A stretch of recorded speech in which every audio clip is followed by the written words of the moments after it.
Hey, true believers. Chris Mack coming at you today with X Factor number 70. Now, I know I've already gone over 71, but I finally got this in the mail and I was like, yes! And so apparently this is the epilogue to the Muir Island saga, which ran through the pages of Uncanny X-Men and X Factor. X Factor, I believe, starting at issue 69, because before that, at 68, that was the conclusion of Endgame. So, speaking of Endgame, I did have reviews on those on the old channel, so I'll make sure to get those re-uploaded so you guys can see that, because it has a really good tell about, what's his name? Cable. But anyway, before we even get into why Xavier is screaming his son's name, which is Legion, for those of you that don't know, let's talk about who made this book. What I love is right here, Trials and a Tale of Transition, brought to you by Peter David, new writer. Kirk, Jarvinen, guest penciler. Joe Rubinstein, guest inker. Michael Hessler, letter. Glynis Oliver and Steve Buccoletto doing the colors. And then the dynamic duo Bob Harris, editor, and Tom DeFalco, editor-in-chief. And this book was printed in September of 1991. And so in the fallout of the Muir Island saga, which had the X-Men battling the Shadow King, they're on Muir Island, obviously. And on this point, Moira had a lot of kind of it sort of kind of became more of a haven as well as a research facility. So at this point, Legion's living there. Jamie Madrox is helping. Things of that nature. Now, what I like is once you turn the page, I love how it says ends and odds. And I love the use of the Z paneling here, and then just the absence. Great artwork here, because you just get this sense of isolation and loneliness. And it just really helps set the tone of what Xavier is going through right now, because you're not sure where he is. And then things just, boom, intensify with Xavier. But we don't get too much. What you come to find out is you are inside Legion, David Haller's brain, which, as I just said, Legion is the son of Professor X. And so Xavier is inside his mind. And then we cut back to the real world. And I thought it was kind of cool here during this era of Chris Claremont. I liked how they had the X-Men in the blue and gold uniform. I know that didn't last long, but it was just, things. Now, spoiler alert here at this point. If you guys don't want to be spoiled, make sure to go pick up the books that ran through this, which, if you guys want to know, it was Uncanny X-Men 278, 279, and 280, and X Factor 69 and 70. So go pick up those books. We'll wait. And you're back. And so through the battle with the Shadow King on the astral plane with Xavier, from what I understand, Xavier took damage on the astral plane, but it actually affected his body. So Moira is sitting here saying, or Storm, I'm sorry. She goes, Goddess, after everything the professor's been through, and now, just like that, he cannot walk again? What justice is there in that? And then what I like is Logan being kind of to the point. He goes, Charles, a tough, full bird. Walking, not walking, makes no difference to him. And then Moira chastises him, talking about some of the things that, people in wheelchairs have to go through. And then she goes, and extinguish that cigarette immediately. And so I like how he just did that. Nope. And then again, here's Peter David, new writer. I like how Scott just says, Gene says, yeah, didn't that hurt? And he goes, like nobody's business. And why the devil did you do it? Nobody's business. I like how he uses reoccurring words. I don't know, just the way he spins it into the story really helps. Now, this, and essentially, okay, so the drama is happening on the astral plane with Xavier and David. But on the outside, this is kind of a cool-down issue after all these events and everything that the X-Men have been thrown through. And, Warren's talking about how nothing's ever going to be the same again. He goes, even Muir Island's a shell of its former self.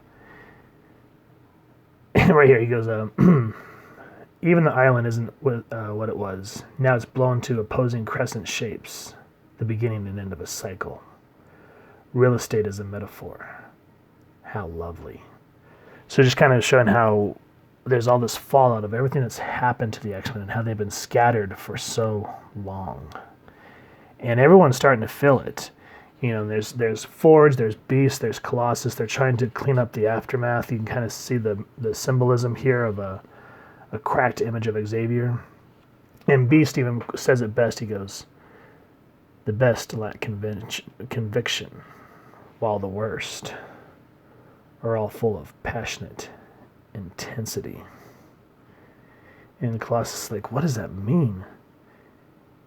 It means that all teams with an X preceding their names better get their act together fast.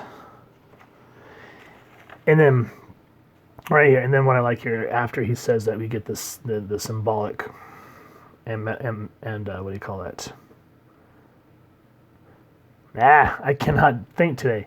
Symbolic and straightforward. Let's just use that word because I can't think of the right word. But of all this aftermath and rubble and destruction that needs to be fixed. And this is where you start to see Peter David and his style. Because Colossus goes, "Forge, you're the master inventor. Do you have some remarkable device that can facilitate cleaning this up?" "As a matter of fact, Colossus, I have just the thing. Here you go." Boom. And that just really helps lighten the mood. And that's what I like about Peter David is he can suck you into the intensity and then drop a joke and you can kind of, you know what I mean? And again, while he's kind of keeping you entertained there, we go back and Jean's like, I still remember the first time I saw him, meaning Xavier. He was the most helpless person I'd ever seen and the most intimidating. Remember those days, Slim? And so other people are reminiscing of better times. And then here I got a little confused. So if you guys could help me out in the comments here, Val is talking to Rogue about how she was controlled by the Shadow King, which I'm assuming is during the Muir Island saga. And she said she wanted to pull a gun on Mystique, and she said she couldn't do it. So she pulled a gun on herself, which she said something, basically twisted her hand where, okay, here it goes. I like when I can find the dialogue like that. She goes, and suddenly, desperately, I reversed the gun, put it in my own mouth, head, and fired. But the barrel jerked, and I creased my skull. So at this point, I guess Val is made up to look like Mystique, and Mystique took over the part of Val Cooper. And so Rogue thought her mother was dead. And she's like, and then I guess Mystique was put under some sort of shield hypnoticness to make her actually believe she was Val Cooper to trick the Shadow King. And Rogue's like, you couldn't have just told me? I saw your body on the meat wagon. But what I liked is, you know, Rogue is obviously mad because this is her surrogate mother. And then Mystique flips it on her and she goes, well, what happened all those years where I thought you were dead and you were living in the Australian outback? And she has no words. She goes, that was different. So, yeah, let me know what issues that's happening, because I don't recall any of this other than the Australian outback and the fall of the mutants and stuff like that. And then here's another thing. I guess you have to read further on that I got a little confused on. Because when we saw Logan last and he was talking to Jubilee and he said, let's get out of here. All of a sudden, Jubilee's like, no, forget it. I won't. No way, Jose. We're a team, like Batman and Robin. Love it. That's like the apex of both of my favorite franchises coming together right here. But apparently Logan told her something and she won't accept it and she's mad. And Logan's just very like nonchalant. He goes, she took that better than I thought she would.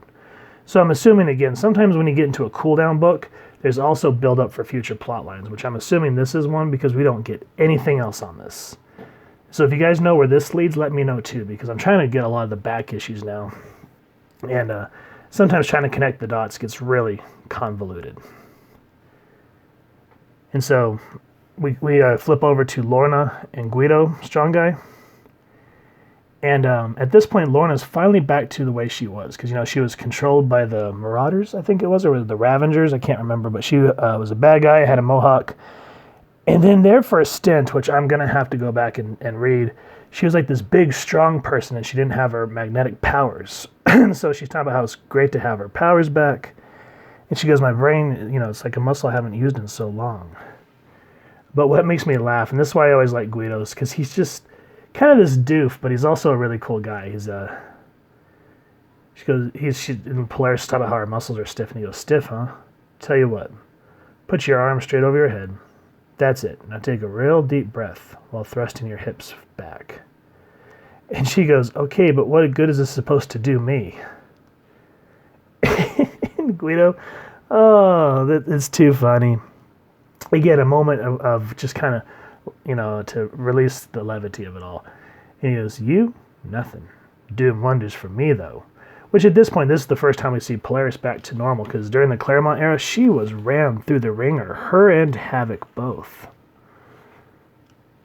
And so Val approaches her and Guido, and she's talking about how she wants to restart Freedom Force. And she's saying that she has Jamie Madrox on board.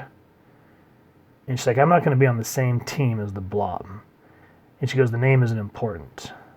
The concept is. So then again, that is another plot point that moves forward. And then check this out. So Xavier's talking about, he goes, madness. All is madness. And he goes, Jean, miraculously back from the dead. Warren mutated into something barely recognizable. Scott mourning for a son I didn't know he had. And wife that he apparently never did. If only one of these lit lamps could provide a fraction of the illumination I need. So I like all this symbolism, the lights on but no one's home, half completed stairwells and stuff like that. So Jean finally has to call him on what's, she enters the astral plane, and she has to call him on bringing him back to reality instead of letting him chase something that's not there. What does that mean? Check out the book to see what I'm talking about. And I like how Xavier is saying, the magnitude of your loss was a tragedy I could barely admit. And now to see you here, there are no words. And Jean says, we always said the X-Men are hard to kill. Indeed. Sometimes it seems that in mutant heaven, there are no pearly gates, but instead revolving doors. Which, it's such a comic trope nowadays that nobody just cares about. Now Xavier wakes back up to reality, and here's another kind of, reoccurring statement, reoccurring statements that he does. He wakes up and Moira says, he's all right. And Storms talks to Colossus. He's all right. Colossus talks to Gambit. He's all right. And then I like how Gambit just comes out of the shadows and goes, he's all right. And Polaris is like, what? And then Polaris comes to Guido and she goes, he's all right. He's all right? He's all right. Who's all right? And then he talks to Madrox, and Madrox just keeps going with it. And then Rogue goes to Jubilee, and she goes, he's all right. Who cares? And then, Wolverine, he's all right. That's nice. Who? Charles or Legion? I forgot to ask. So, in the midst of all this, drama and, these heavy plot points that were written being tied up, I like that Peter David's able to take it all and still throw in some, moments just to wind down before the rest, the X world gets zany again. So I appreciate that. And the art team really just knew how to capture the emotion on people's face. Such a great book all around. So I'm glad that I finally got this in my collection. Speaking of which, if you guys have enjoyed this book, please make sure to support your local comic shop and pick up a copy. And also, if you've enjoyed this review, we'd really appreciate it if you take a moment to hit like, share, and subscribe. Helps the club channel more than you could possibly know. And if you wouldn't mind hitting that fancy little mutant bell next to subscribe, that way as we continue to upload content, you guys will get notified. You can come to the channel, and we'd love to have a dialogue with you, either down in the comments below, and just to hear your feedback, or on our social media pages, which I will make sure to leave the links down in the description below. So with all that said, I hope you all continue to have an absolutely amazing day reading, and happy hunting, true believers.